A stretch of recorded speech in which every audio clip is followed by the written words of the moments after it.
Covering it with a damp kitchen towel, she sat it next to the wood stove to rise.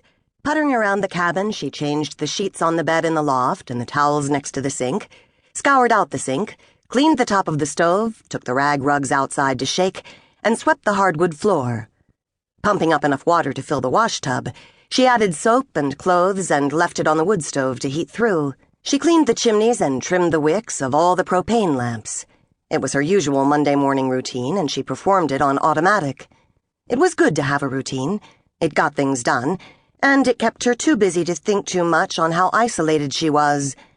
In the middle of 20 million square acres of national park in Alaska, where her closest neighbors were the grizzly sow across the river, just waking up after a long winter's nap, and the he-wolf sniffing hopefully around her horny husky, if she let herself, she could get to feeling pretty lonely.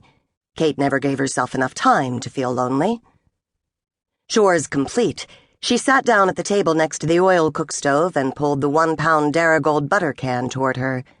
Dumping it out, she began to separate bills and stack coins. When she was through, she had the grand sum of $296.61. Well, she told Mutt, better than at break-up last year. At least we're going into this spring solvent. Mutt wagged her tail in half-hearted agreement. The Winchester Model 70-30-06 was new, purchased just the day before, from the same general store in Niniltna that had sold him his new clothes, from the same incurious clerk. The bullets were new as well, a dozen cardboard boxes of shiny new cartridges, 180 grain hunting ammunition. Winchester, he was loyal to the brand, Super X silver tips, 20 rounds to the box. He succumbed to temptation and opened one of the boxes, pulling out a round. Even in that early light, the brass gleamed, the copper glowed, and the silver shone. He'd never seen anything so beautiful. He set up a row of empty cans and bottles on a sawhorse, placed across the road leading to the lane outside his cabin. From the crossbar he hung a paper target, a series of concentric circles.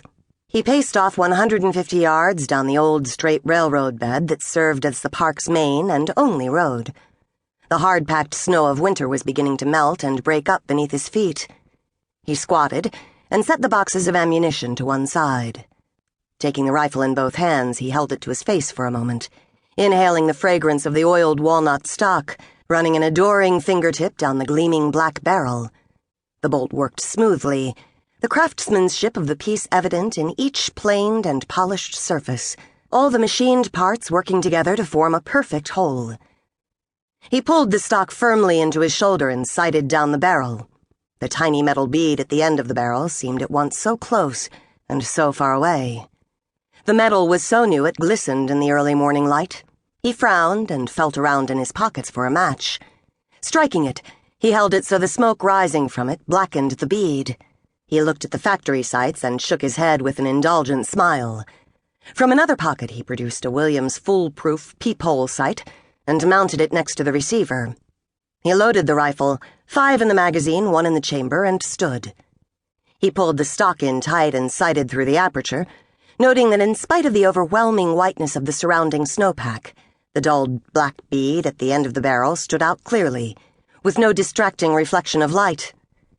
He squeezed off 6 shots, enjoying the cracking sound of the reports, the solid thump of the butt into his shoulder, the smooth action of the bolt between rounds. When the chamber was empty, he walked back up the road and inspected the target. Most of his shots were grouped above and to the left of the bullseye. He adjusted the peephole sight with a small screwdriver, reloaded, and repeated the process. The third time he shot at the bottles and cans. It took him less than an hour. When he was done, he had a killing machine that would reduce the 300 yards between target and shooter to point-blank range.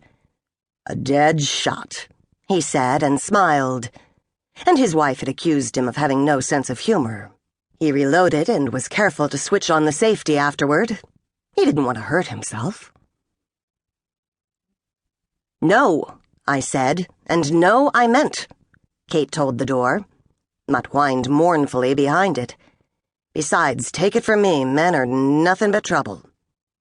She pulled hard on the knob to see that the door had, in fact, truly latched, and turned to walk to the garage. Its double doors swung open easily, now that a winter's